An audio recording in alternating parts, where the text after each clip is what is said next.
Това е вторият етап от ревюто на таблета Nextbook Dual Color. Това е микрокамерката, предната камера по-точно. Това е зарядното на този таблет. Не е съвсем компактно, голямичко е, но така са го направили производителите. Слушалките на мен лично много ми харесват. Не знам защо. О, да, казах на епизод, но сигурно май не съм казал. Това са документи за ремонт. Не дайте да се заглеждате в тях. Това са инструкциите. Извадя. Така. Това са инструкциите, всичко е обяснено на английски. Това са инструкции. Всичко обяснено на английски.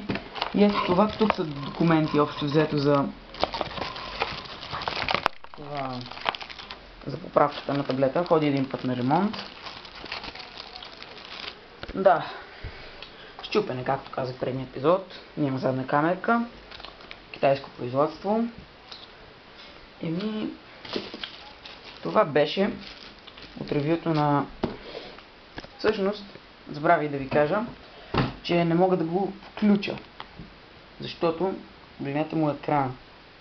Целият е трошнат. И така. Това беше от мен. Надявам се да ви харесва и втория етап.